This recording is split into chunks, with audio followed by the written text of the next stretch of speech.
Breaking news, another one. Nabagambye nze nja bibalete babikweke nze nja bileta. Olaba mu Uganda. Kyali Museveni agezaako nnyo balagawo mu Uganda nti ebintu biri kiryokeera ye yafuga yakola ki. Naye kankubuulire ebintu bibi nnyo wa Museveni nakugamba. Bwe yagala okukakasa omusajja ono tumutuusizza. Kwata amaaso go ogaje mu system ya Museveni. Ojjeke bali kubanga kwayita mu foreign policy ne domestic policy okumwambala. Naye nga ajja kakasa kike tuli. Prosecutor wa ICC abadde mu ggwanga lya Congo amazeemu ennaku mmeka 4 era ogundi yazzeeyo. Naye mu Uganda njagala nkulaga lipooti eyakoleddwa ono essaawa yonna akake kaggwamu aka Museveni kaggwamu kani ono wano yabadde mu ggwanga lya Congo. Wabula yagambye ye observation gye yakoze ya lipooti gye yakoze yagambye M23 yokka si eri mu kulugunya bannansi ba Congo nedda. Waliyo ebibinja ebisoba mu 100 naye ebibinja byonna teyabitunuuliza maaso n'akugamba bali M23 ne Allied Democratic Forces. Lwaki ebibinja bino ebirala by'abaana ba Congo bannansi ba Congo ebibinja ebigwira ebiri mu ggwanga lya Congo ebiri mu kutta bannansi waliyo M23 ne Allied Democratic Forces. N'akugamba nti Allied Democratic Forces zino zaakuliyetingibwa mu Uganda. Ekibinja kino kyatandikibwawo mu Uganda mu mwaka gwa 1995. Bye bino byenjogera obiraba bye bino byenjogera.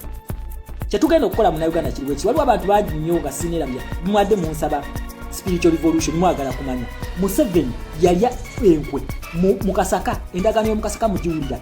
Endagaano eyo ya Buganda yaliwo wakati wa Buganda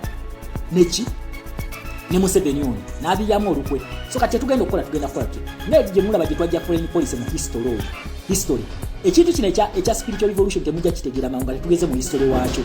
Bino ebintu bino kati mbyogera mubitegeera w'ensonga history w'ekintu mukimanyi. Kakati kye tugenda okukola subscribe to this channel.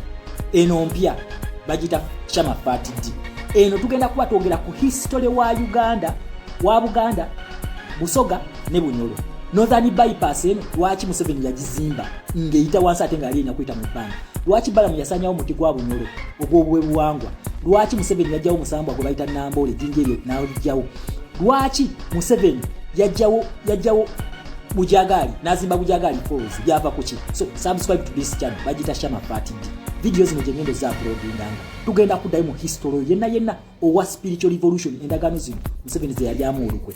Mukitegera tugenda kuddayo. So subscribe to this channel or you can check my bio ntaddeko link yeno page yeri njijjeko yo subscription zaweze. So videos zaffe zijja kuba zifollowinga bulungi. Kati video gye nkola wano tugenda kuba tujja uploadinga ku Shama Media.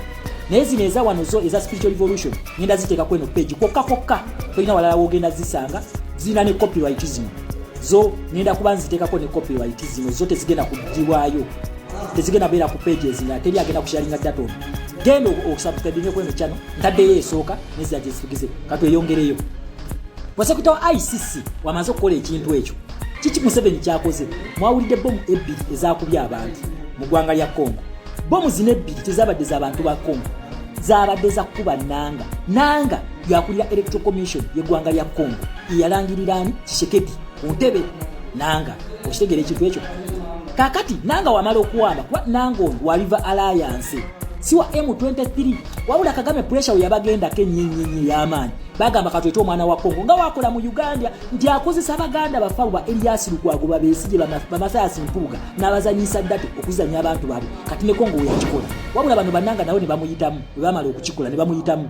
Kati eggoma bali mu kweyawula bagamba M23 yawule mu Congo lwa international pressure eteekeddwawo nti amagye ga Congo galwanda galina okuddayo ewaabwe n'obubinja buno butali bwa Congo bulina okuddawa ewaabwe. Kakati nabo advantage eno bagirabye. Then ne makanika kye yali akola mu bukavu makanika n'agamba Kagame tokyalina ky'ongamba. Kagame kiki yakola n'abakubisa gundi drone.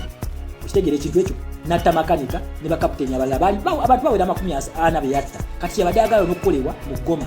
Bomu eno yaganye okukwata makanika. I mean nanga bomu teyamukubye yakubye bantu ba bulijjo ko olukungano lwabadde lw'amaanyi nnyo. Bomu yakubye abantu ba bulijjo wabula mu kwekaza Kagame kiki yakoze yagambye nti government yagiteze. Tshisekedi n'amugamba prove it nti nze yateze bomu eyo byabalemye. Kati mu kwekaza bagamba nti M23 egenda kwa advance nga towards the south. Luno lwe lutalo lwe twagala towards the south kyekiriyo oba oyingira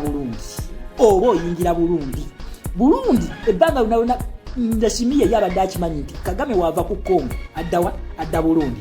kakati M23 yalangidde negamba egenda kwa advance nga ngenda mu south ebe yingira Burundi naye ate mu Burundi awo njagala mujjukire waliwo n'amagye ga South Africa yamugamba essasi limu ne wekiba kisosonkole ne kigwa mu base ya kitegeeza Rwanda olangiridde olutalo gwe M23 kakati tulinze bagenda kutuukiza kye bayogedde bagenda kukkirira wansi tulindiridde nze nagaye update zonna ngenda kubanzi kuwa okitegeera bagenda ku advance nga towards the south then ne nebaza ne Tita General Bigodo yagambye bagenda kuwamba Bunia awe twagala ICC prosecutor yakakola ki yakavayo namwe mugenda kuwamba yes muwambe Bunia awo kitwagala ebulijjo bye twagala mutugondeze revolution yenu ne mutumenya okitegeera ekintu ekyo era Kagame nga yagala kwongera akushinge mbwateke afrustrating Tshisekedi akoleki ayingire endagano ne M23 Tshisekedi yamugambye osaaga nze sidesa nabayekera Tshisekedi alina mu kuseka nonyi Tshisekedi alaga nti taliko kyokka gwe bali mu kuwamba naye abiraga nti tabali nako yabagambye nze siteesa na M23 yabagambye M23 mumanyi wamwagala tuteese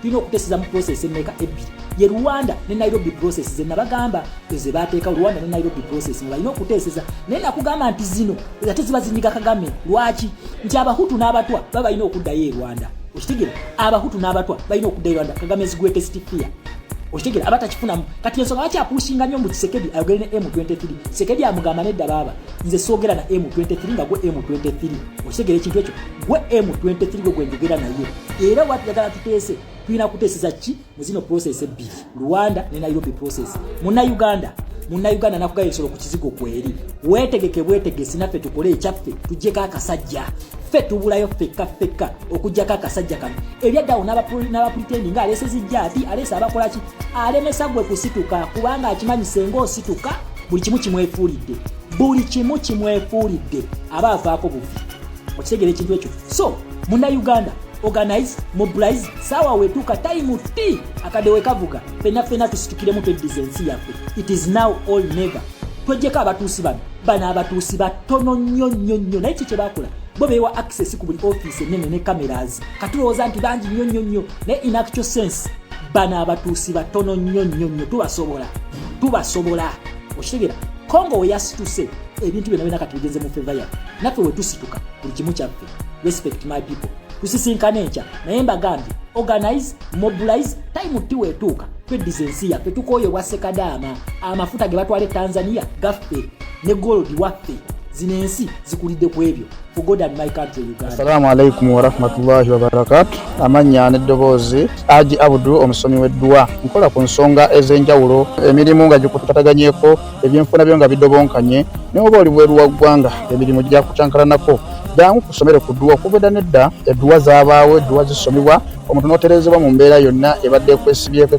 akanyaga nina ekyoto kyensobola okukumira wadde oli bweru wa ggwanga nga toli kumpi wano n'ofuna omukisa ogwo nawe n'osomerwako ku ddua nakuteddeko n'akabaani Allah ajja kukusaasira ajja kwanukula kuba ku namba yange y'essimu 0752 44 71 56 ne ku WhatsApp kwendi mpereza obubaka sobole okuyamba. Assalamu alaikum wa rahmatullahi wa barakatuh.